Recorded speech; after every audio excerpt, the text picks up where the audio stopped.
Good afternoon, ladies and gentlemen. Thank you for coming to this ReadAloud, which is designed partly to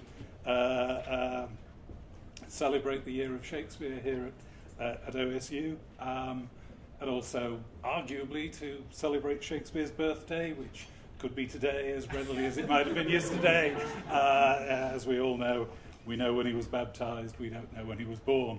I'd like to introduce my colleagues who are going to be doing the principal readings, and I should start by introducing myself. I'm Richard Dutton, I'm chair of the English department, and I shall be acting as the MC through the proceedings this afternoon. So going from stage left, Jennifer Higginbotham is a professor in the English department. Richard Firth Green is also a professor in the English department, but also currently director of the Center for Medieval and Renaissance Studies. Mike Beershank here is an academic program coordinator in the English department, and here, hiding behind the podium, is Chris Highley, another professor in the English department. So, without further ado, I'll get underway about the program.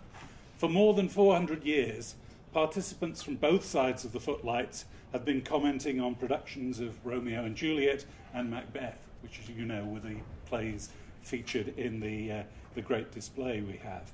Without a doubt, the very earliest was the Elizabethan physician and astrologer Simon Forman, who witnessed a performance of Macbeth at the Globe in 1610.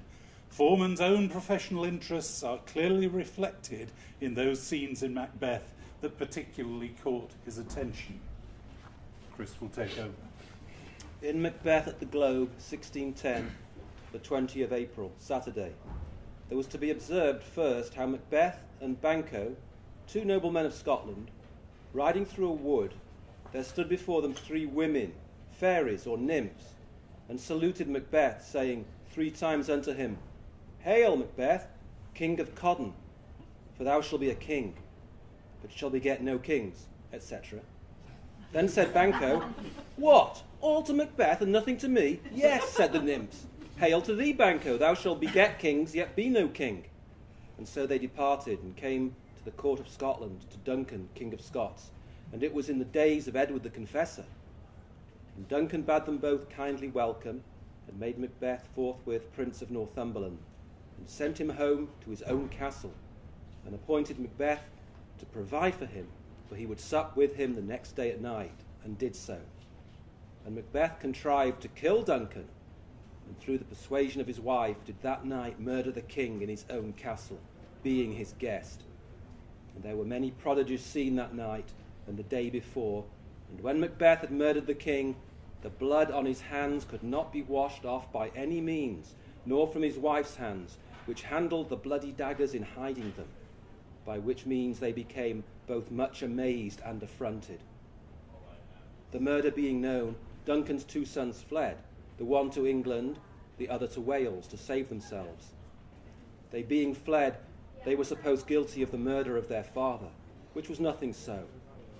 Then was Macbeth crowned king, and then he, for fear of Banquo, his old companion, that he should beget kings but be no king himself, he contrived the death of Banquo and caused him to be murdered on the way to his road. The next night, being at supper with his noble men, whom he had bid to a feast, to the which also Banquo should have come, he began to speak of noble Banquo, and to wish that he were there. And as he thus did, standing up to drink a carouse to him, the ghost of Banquo came and sat down in his chair behind him.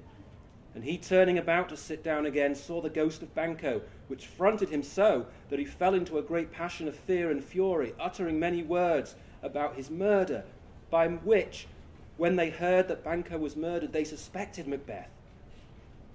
Then Macduff fled to England to the king's son, and so they raised an army and came into Scotland, and at Dunstannon it overthrew Macbeth. In the meantime, while Macduff was in England, Macbeth slew Macduff's wife and children, and after, in the battle, Macduff slew Macbeth.